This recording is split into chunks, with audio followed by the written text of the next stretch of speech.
Bien, el programa de Derecho Bancario es un programa que manejan todas las universidades en varias carreras.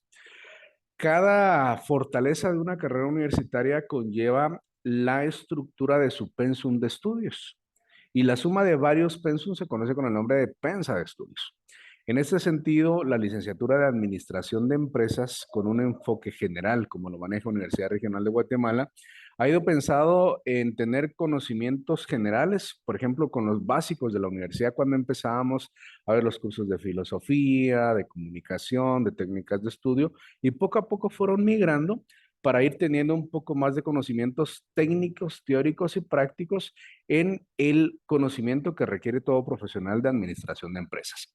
En ese sentido, cursos como Derecho Mercantil, como Derecho Bancario, vienen a complementar los conocimientos que todo profesional en la administración de empresas tienen que tener para que el día de mañana ustedes puedan administrar y tener un retorno favorable en sus empresas, porque obviamente ustedes son expertos en la planificación, en la creación, en la organización, en el desarrollo, control y el buen manejo de una empresa, a tal extremo que hay cursos dentro del pensum de estudios de administración de empresas que están siendo pensados en el manejo de problemas a través de lo que se conoce como el RH, ¿verdad? Recursos humanos, donde la idea de estos cursos era plantearles a ustedes la idea de solucionar conflictos porque al final ustedes se están formando como líderes y lideresas. El administrador de empresas tiene que ser una persona visionaria. El administrador de empresas tiene que ser una persona que vea más allá de lo que otros no ven. Cuando nosotros mirábamos la película de Hambre de Poder, yo no sé si algún docente, me imagino que sí se las puso a ver o no, solo me confirman. Hambre de Poder, película, no. Ok, les cuento, la película Hambre de Poder está en YouTube. Si algún día ustedes quieren verla, nos hace una narrativa cómo surgió el consorcio de la empresa McDonald's, a tal extremo que la empresa de los hermanos McDonald's viene y Nicolas Cage, que estaba protagonizando ya esta película, viene, ve la idea, toma el parámetro, lo adopta como ellos y al final de la película nos enseña cómo tiene que ser la mentalidad de un tiburón a la hora de abrazar una empresa como tal. Vamos a ir también viendo algunas películas, solo quiero confirmar si no lo han visto para no tener doble tarea.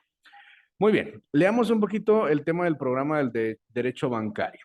Eh, ¿Quién me quiere ayudar a empezar a leer?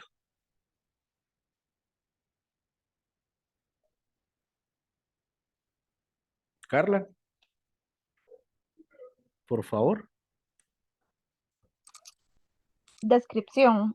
Este curso está diseñado para que los estudiantes de la Universidad Regional de Guatemala adquieran conocimientos sobre el negocio de la banca y los mercados financieros, basándose en una guía jurídica para un acuerdo adecuado comportamiento de las actividades que efectúan los bancos y demás entidades financieras. Sigamos, por favor. Objetivos generales. Inciso A, adquisición y conocimientos para una interpretación adecuada de las normas de actuación del negocio bancario. B, conocer la historia del derecho bancario. Muchas gracias, Carla, le agradezco bastante. Vean, si nosotros tenemos claro lo que quiere el autor a través del programa de Derecho Bancario, va a ser muy sencillo que ustedes finalicen el curso y garanticen el éxito del conocimiento y aprobación del mismo. Pero más allá de aprobar un curso, ustedes tienen que saber que toda contraposición y que todo efecto que nosotros vamos teniendo tiene un retorno, ya sea positivo o negativo, en algún momento de nuestra vida. Dentro de los objetivos específicos del curso, ustedes tienen que saber que lo que se espera de parte de la universidad es que los estudiantes puedan transmitir información, ideas, soluciones a un público tan especializado en la administración y dirección de empresas financieras como no especializado. Que los estudiantes hayan desarrollado aquellas habilidades de aprendizaje necesarias para su ejercicio profesional. Ok, les voy a contar una historia de un amigo. Eh, Ustedes saben que tienen la capacidad en algún momento, todo es criterio de pensamiento, de crear negocios sin dinero. solo teniendo ideas. Y para llegar a este nivel es un nivel máximo de expresión, pero les voy a indicar qué es lo que hizo una persona que conozco. Un arquitecto, junto con un ingeniero, hicieron un proyecto habitacional. No tenían capital. No tenían capital para invertir y los bancos tampoco creían en ellos. Entonces se les ocurrió un modelo de negocio que muy pocas veces lo van indicando y dijeron, bueno, comenzamos a proporcionar la preventa de los apartamentos. Y eran tan buenos haciendo los diseños de los apartamentos, crearon la estructura de la empresa de manera correcta, tenían los registros en el registro mercantil, tenían las patentes y permisos respectivos para la construcción, tenían los permisos municipales, se fueron haciendo de credibilidad a la hora de ir hablando con los clientes siendo honestos. Lograron que dos clientes compraran en la totalidad dos apartamentos. Con ese dinero tuvieron el suficiente capital para construir cuatro en total y comenzaron un negocio bastante importante de inmuebles a nivel nacional. Esa es una idea que yo digo yo, me llama mucho la atención. Me llama poderosamente la atención porque si en este momento le digo, por ejemplo, a Imelda, Imelda, deme su teléfono, véndame su teléfono, yo se lo voy a comprar y se lo voy a pagar dentro de un mes.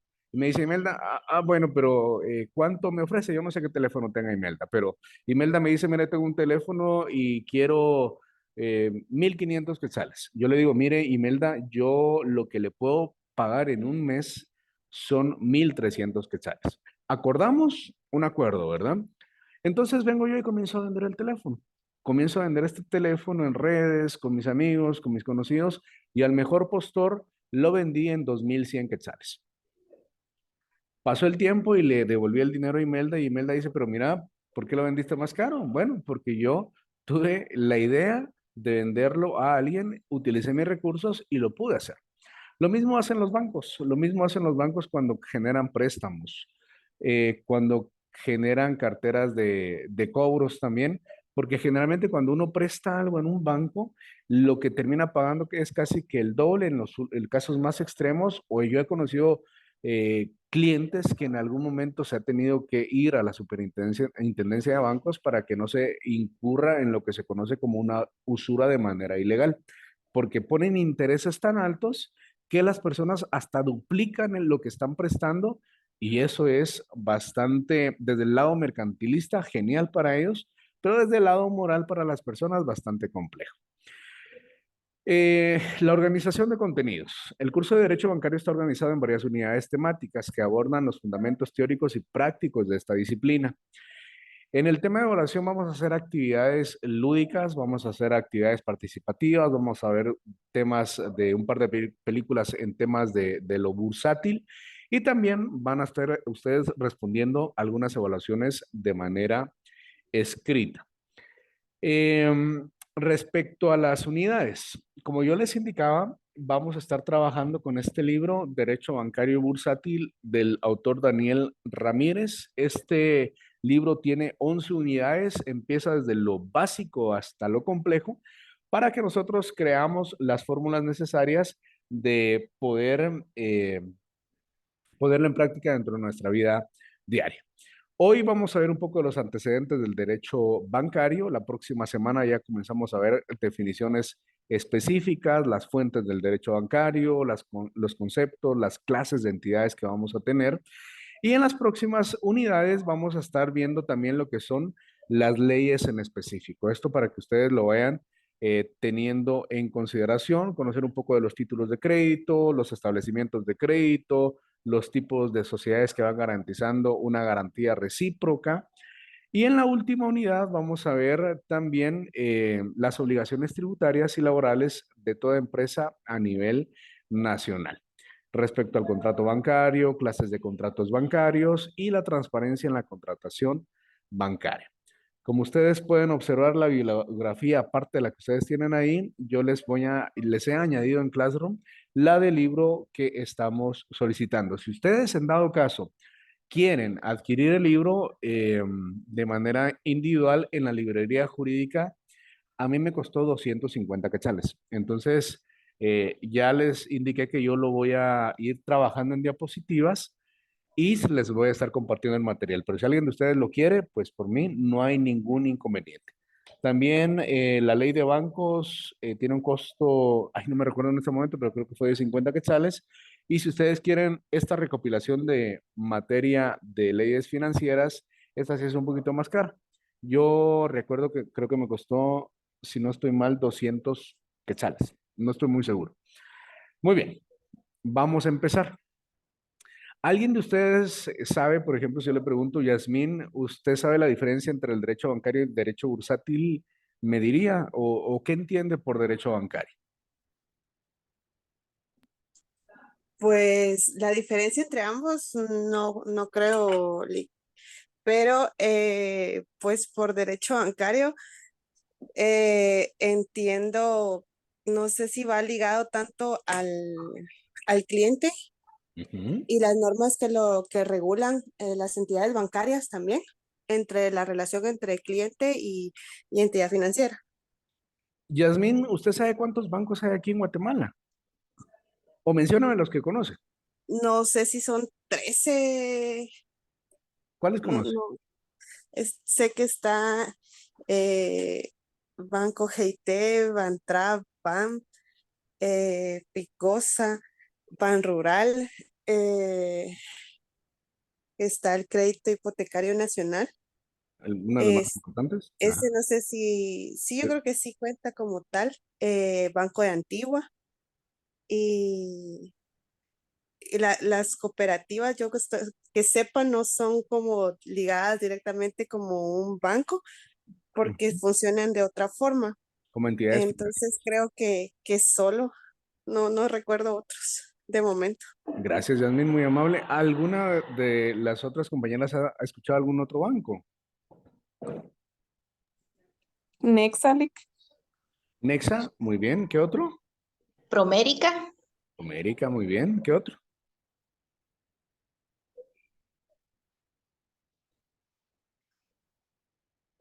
¿Han escuchado el Vivibanco?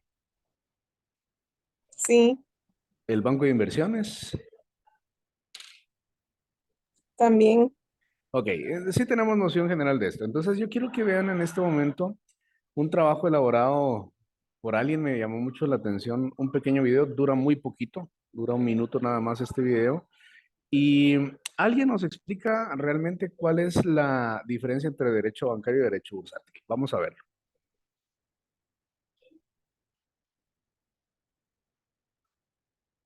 Permítanme, solo que tengo en silencio la compu. Ujú.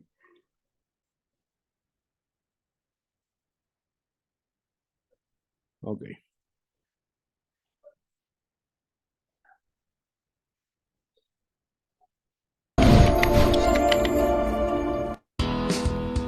Hola, mi nombre es Susi y seré tu guía en derecho bancario y bursátil. ¿Sabes cuál es la diferencia entre derecho bancario y bursátil? Pues el derecho bancario es el conjunto de principios y normas jurídicas que regulan la actividad bancaria. La estructura y el funcionamiento de las entidades o instituciones bancarias, así como también las actividades que éstas realizan. En cambio, el derecho bursátil es el conjunto de normas jurídicas relativas a los valores, las operaciones que con ellos se realizan en la bolsa de valores y que regulan a los agentes bursátiles, protegiendo así los intereses del público inversionista.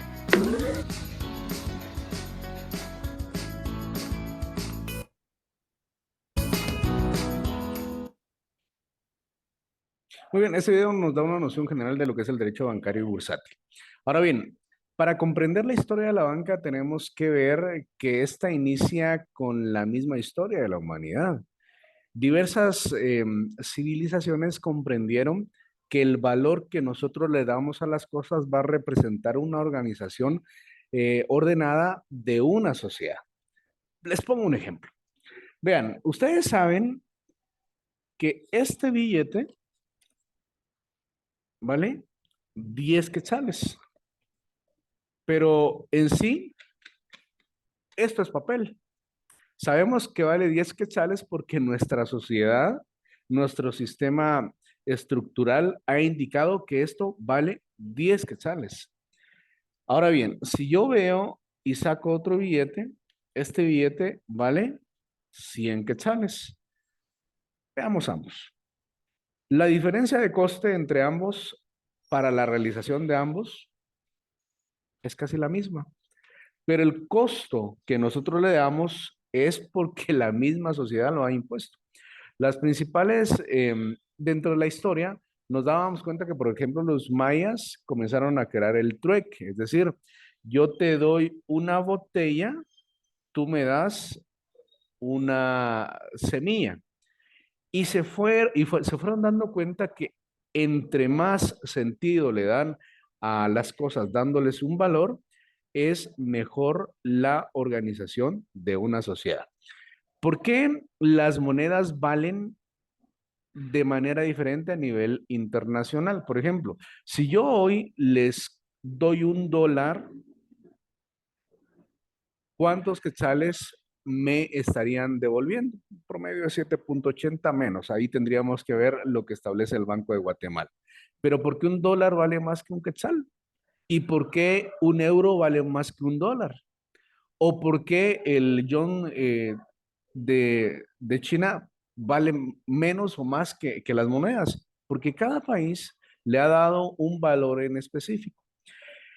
La única moneda a nivel internacional que respalda su peso con petróleo es el dólar. Por eso es que cuando nosotros vemos la historia, vemos que hubo un presidente que fue a Arabia y le dijo, mira, yo te garantizo seguridad con todos tus vecinos, pero vos me garantizas a mí que el dólar lo voy a respaldar con el crudo que tenés en tu país. Y es, y es una potencia mundial Estados Unidos respecto a esto. Pero vamos un poco más atrás y analicemos un poco más la historia de lo que es el derecho bancario a nivel histórico. Entonces, hoy ya en este momento empezamos con la historia de la banca y esto ya es contenido del texto que estamos utilizando. Derecho bancario. Muy bien, ya sabemos que obviamente vamos a hablar de bancos, vamos a hablar de entidades financieras, vamos a hablar de economía bursátil, pero veamos un poquito los antecedentes. En este sentido, las entidades bancarias y bursátiles juegan un papel importante en el desarrollo de las economías mundiales. El sistema bancario y el mercado bursátil como sistemas dinámicos que requieren seguridad y certeza jurídica demandan profesionales calificados que respondan a circunstancias económicas y necesidades actuales de los estados. Durante muchos años, la Bolsa de Valores de Nueva York representó una cantidad bursátil importante de inversores a nivel mundial. Si ustedes preguntan, por ejemplo, ¿habrán inversores guatemaltecos en la Bolsa de Nueva York? Sí, contados, pero hay. Aquí en Guatemala nosotros tenemos muy poca cultura de inversión. Entonces, para hablar de estos antecedentes es necesario que nosotros conozcamos un poco de la historia de lo que representó este hito dentro de las entidades financieras. Las actividades bancarias y bursátiles necesariamente tienen que ver con el proceso y desarrollo social, sustentado en la creación legal de riqueza y en el aprovechamiento eficiente de las ventajas comparativas y competitivas de los países e individuos. Reitero el argumento y les voy a hacer una pregunta. Mientras lo voy leyendo, ustedes piensen en este momento cuál es el recurso natural más importante que tiene Guatemala. Dice el texto, las actividades bancarias y bursátiles necesariamente tienen que ver con el proceso de desarrollo económico y social, sustentado en la creación legal de riqueza y en el aprovechamiento eficiente de las ventajas comparativas y competitivas de los países e individuos. Quiero contarles que Nestlé, la multinacional Nestlé, hace algún tiempo hizo un estudio respecto a cuántos años nos quedan de agua en el planeta. Y esto arrojó resultados que alarmaron a la comunidad de científicos en general, porque decía Nestlé que más o menos entre 50 y 80 años quedan de reservas hídricas en el planeta. Los principales países que tienen grandes reservas a nivel mundial no son los países más potentes, sino lo tenemos también aquí en Centroamérica. Guatemala tiene fuentes pluviales enormes. Quiero contarles que cuando yo tenía 18 años, de 18 a 20 años, estuve trabajando como maestro en una comunidad del municipio de Chantla, departamento de Huehuetenango, llamada El Manzanillo, que quedaba más o menos a 40 kilómetros de la cabecera departamental de Huehuetenango. Todas las mañanas yo entraba caminando durante 2 horas y salía caminando durante otras 2 horas. Pero en el tiempo de invierno, literal, ustedes, había nacimientos de agua a 10 centímetros. De la piedra nacían los ríos y uno decía, qué maravilloso, qué maravilloso. Y yo no dimensionaba el recurso natural tan importante que tenía nuestro país. ¿Por qué? Porque sabían ustedes que ya se está cotizando en la bolsa el agua como recurso natural, porque en Europa una botella de agua es mucho más cara que a veces una botella de vino, porque se ha comprendido que es un recurso natural muy importante. En Francia, por ejemplo, ustedes dicen, es que yo quiero mi perfume francés, ya que ustedes son señoritas, me imagino que les ha de encantar el tema de los perfumes. Pero ¿sabían ustedes que en Francia las personas tuvieron que desarrollar eh, los perfumes a tal extremo porque había muy poca agua, la gente ya se baña poco? Entonces nos damos cuenta que estos hitos van siendo condicionantes a la historia misma de la humanidad. Quiero preguntar, les hice una pregunta. ¿Alguien sabe cuál es aparte del agua, uno de los mayores recursos naturales que tiene Guatemala? Pregunto. Los cultivos o las tierras. Los cultivos y las tierras, muy bien. Una vez se menosprecia el campo, pero cuando nos damos cuenta que sin la agricultura no somos nada, colapsaríamos. ¿Por qué en el tema de pandemia la única industria que no se quedó paralizada fue la agricultura? Porque si hubiesen parado esto, se va la comida, se va absolutamente todo a nivel mundial. Tengo amigos que viajan a Canadá, hoy por hoy están dando ofertas de empleo en Canadá, donde lo que están llegando a hacer es sembrar hectáreas y hectáreas de cultivos porque saben que la gente, entre más gente haya, más recursos se necesita. Yo no sé, a veces a mí me preocupa ver, por ejemplo, ya en Guatemala somos 17 millones de personas y obviamente necesitamos comida para 17 millones de personas todos los días y eso no lo ve las personas desde una perspectiva general, porque la banca, el mercado bursátil y la economía sí lo tienen que estudiar. Ustedes llevaron cursos de microeconomía para conocer el sentido de un microempresario. También llevaron cursos de macroeconomía para entender cómo funciona la economía a nivel mundial. Y cuando nosotros vemos este tipo de factores, nos damos cuenta que la banca es indispensable. Muy bien, continuamos. Historia de la banca. Por favor, me ayuda con la lectura, Imelda.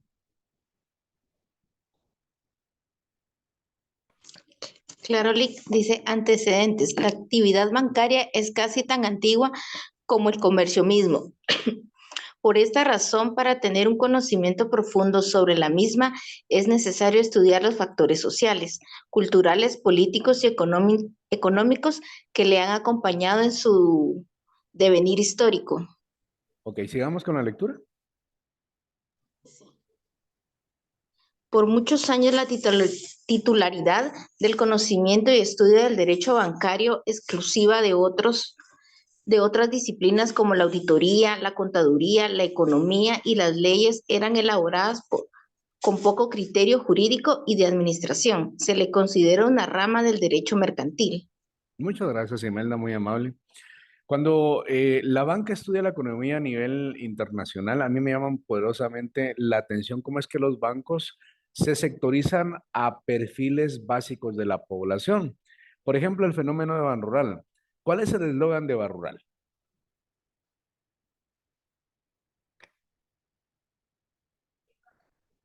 Uno va a Banrural y dice, Es el amigo que te ayuda a crecer, ¿no? sí, es el amigo que te ayuda a crecer, porque su sector poblacional está pensado en la gente de un estrato social que posiblemente no tenga bastantes recursos. Pero si ustedes ven en contraposición, por ejemplo, Banco Industrial, la industria, los empresarios, el mejor banco a nivel nacional, a nivel de infraestructura, y uno dice, bueno, está sectorizando este tipo de perfiles. Entonces, sí es muy importante conocer el entorno para saber donde estamos actuando. Em, Vamos a ver hoy la historia. Esto lo vamos a finalizar la otra semana, porque la otra semana, parte de la historia del derecho bancario, tenemos que estudiar la Edad Media, la época actual, pero hoy vamos a ver un par de civilizaciones que comenzaron a colocar las bases del derecho bancario como tal. La primera de ellas fue Babilonia. Ya le pregunté a Yasmín, ya le pregunté a Imelda. Leslie, usted no ha leído, ¿verdad? No, Lick, todavía no. Por favor, y luego repetimos con Carla. Está bien. Babilonia.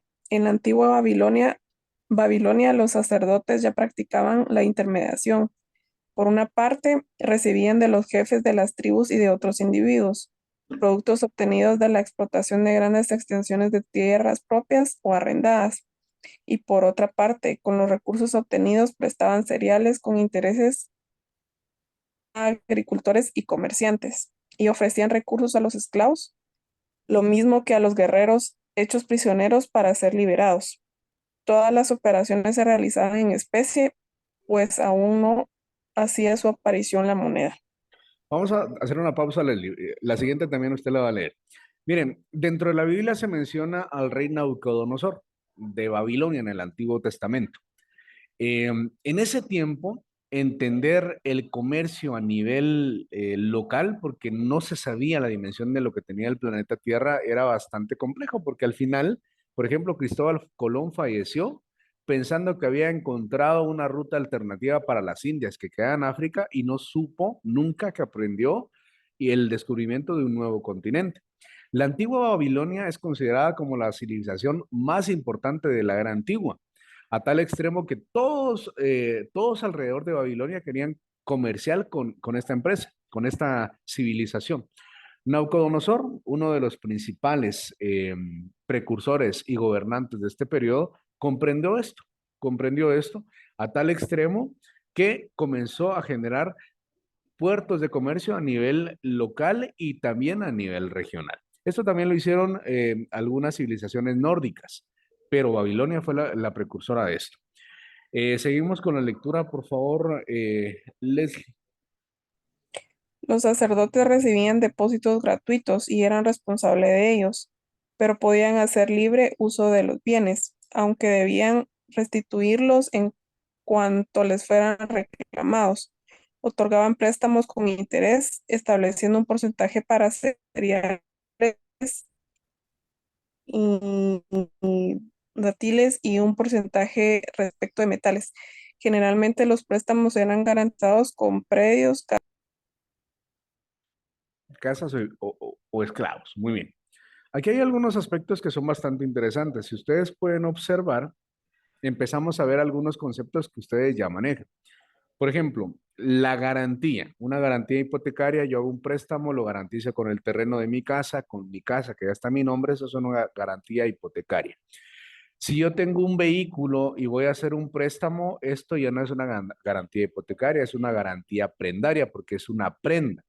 ¿Qué estoy poniendo como garantía? La prenda de que el título de mi carro está a mi nombre y si en dado caso no logro pagar la deuda que estoy realizando, la prenda que yo tengo va a salvaguardar lo que yo estoy prestando en ese momento. Los babilonios, a través de sus sacerdotes, comprendieron este concepto y emprendieron también ya el tema del interés, a tal extremo de que si a una persona le daba algo, el interés iba creciendo atendiendo la cantidad de días. Hoy vemos que hay intereses usurarios que muchos de ellos son hasta el 100 o hasta el 200%.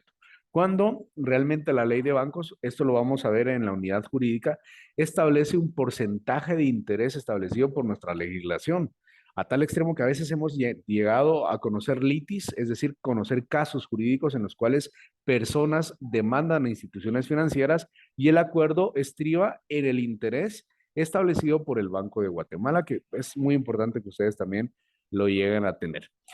Dentro, perdón, de este contexto también de Babilonia tenemos el libro del Hammurabi. El reino de Babilonia alcanzó su máximo esplendor y el comercio bancario estaba en proceso de secularización, es decir, había dejado de pertenecer solo a los sacerdotes y las operaciones fueron numerosas e importantes, llegándose a regular el préstamo con interés con testigos y contrato, la comisión mercantil y el depósito. Imagínense, 1792 al año 1750 antes de Cristo, ya en esta civilización tenían garantías establecidas mediante contratos, mediante testigos, y a tal extremo que también, por ejemplo, lo vamos a ver más adelante, los romanos establecían ya la ley del talión, ojo por ojo, diente por diente. Mataste mi hijo, yo te mato un hijo. Me robaste una casa, me devolves una casa. Es muy importante ver que a pesar de que ya casi 2 milenios antes de Cristo, ya estaban estos antecedentes de temas de interés. Vamos a ver lo que es la historia de Grecia. Y en estas diapositivas, por favor, Carla, ¿me apoya usted con la lectura? Grecia. Hacia el año 645 a.C., los griegos acuñaron en una pequeña isla de mar Egeo unas piezas metálicas. Luego, para el año 550, siempre antes de Cristo, se acuñaron en Corinto nuevas piezas y así el uso de las monedas se extendió con rapidez en el mundo griego, que abarcaba, además de Grecia continental, las islas del Mediterráneo y una gran cantidad de colonias a la orilla del Mar Negro, en la costa de Asia Menor, en África del Norte, en Sicilia y en el sur de Italia, en el sur de Francia y hasta en España. Muchas gracias, Carla. Vamos a seguir con la lectura en un momento. Quiero contarles que la historia griega es apasionante desde cualquier punto de vista, porque los griegos inspiraron a los romanos en lo que se convertiría en el mayor imperio de la época en ese momento. Los griegos estaban organizados a través de estados, los griegos tenían un sistema político bastante establecido, los griegos ya tenían un sistema de gobierno muy importante, pero también los griegos ya tenían establecido una moneda. Voy a ver si por aquí tengo una ficha. No, no tengo. Pero bueno, los griegos establecieron ya los primeros tostones, les llamaron algunos, los dracmas, donde podían generar comercio tanto en su país, en su nación o en su estado, como con aledañas ciudades que le estaban acompañando cerca de las orillas del Mar Negro. Por favor, Carla, seguimos con la lectura. En ese vasto territorio, la proliferancia de monedas locales se hizo inevitable. No obstante, en el entorno en el mundo helénico, Atenas comprendió con claridad la importancia de contar con una moneda de buena ley y el dracma llegó a convertirse en la moneda internacional del Mediterráneo. Gracias, Carla. Vean, imagínense ustedes, cada uno de los que estamos acá, somos un pedacito de Grecia. Eh, Estaba Sicilia, estaba Corinto, estaba Atenea, estaba Esparta, y cada una de ellas estaba estableciendo una moneda específica para su localidad. Atenas comprendió que eso no era bueno. Entonces estandarizó en ese momento el dracma como una ley, perdón, como una moneda universal del territorio griego y se estableció lo que se conoce como la buena ley del dracma. Hoy por hoy nosotros vemos que este modelo de negocios, este modelo económico se ha replicado en la actualidad. Por ejemplo, yo les pongo dos ejemplos recientes a nivel mundial. El Salvador llegó un momento que su moneda estaba siendo tan golpeada que llegó la dolarización y hasta el momento están bien con el dólar.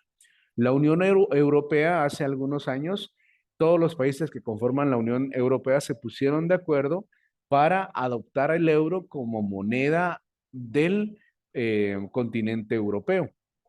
Y nos estamos dando cuenta que cada uno de ellos es con temas políticos, geopolíticos, para tener una mejor organización dentro de los estados que van conformando su territorio.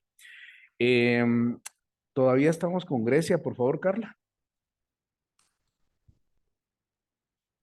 En esta economía, la moneda ya desarrollada un papel importante. Se conocieron y se reglamentaron las labores de los trapistas, propiamente prestamistas, y de los culubitas, cambiantes cuyas actividades florecieron en Atenas.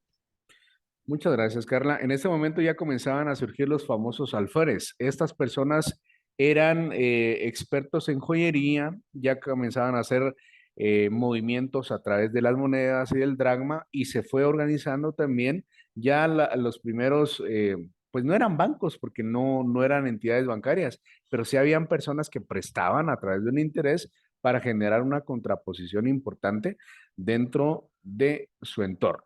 Muy bien, pasemos a Roma. ¿A quién le toca? Se me olvidó, la verdad, lo siento, perdón. Imelda, a usted le corresponde, ¿verdad? ¿No? Sí, Lick. Por favor, Imelda. Roma. Aparte de los contactos con Grecia y el desarrollo con otros pueblos, aparecieron los numulari, cambistas y los argentari, propiamente banqueros. Como sus congéneres griegos, los romanos desarrollaban toda una serie de operaciones bancarias, cobros y pagos por cuenta de sus clientes, liquidación de herencias, pero el sistema de remate, entrega de dinero a intereses, testificación de contratos, recepción de depósitos, etcétera, a lo que se puede agregar el sistema contable cuya evolución fue particularmente destacado. Muchas gracias, Imelda. Vamos a hacer una pausa un momento. En Roma, la Roma antigua, como el gran imperio romano, se dio a la tarea de estructurar de manera específica procedimientos para la recepción de tributos. En la antigüedad los imperios crecían a través de la fuerza, a través de la guerra, a través de los ejércitos, pero cada uno de estos tenía que tener un sustento económico para poder subsistir. Es decir, si nosotros vemos un poquito la historia, vemos que el imperio romano llegó a tener su frontera cerca de España, y eso en kilómetros son miles de kilómetros. Pero ¿cómo era sustentado eso? Porque no crean ustedes que el ciudadano romano era alguien que amaba la guerra. Muchos de estos soldados se especializaban en ser soldados porque les pagaban. No era por un amor a la patria. Entonces, cuando se dieron cuenta este tipo de circunstancias los romanos, replicaron los modelos griegos y comenzaron a generar tributos de las pequeñas localidades que conformaban este imperio para tener sostenibilidad y garantizar el poderío naval de guerra que ellos tenían en su momento. Por favor, seguimos, Imelda.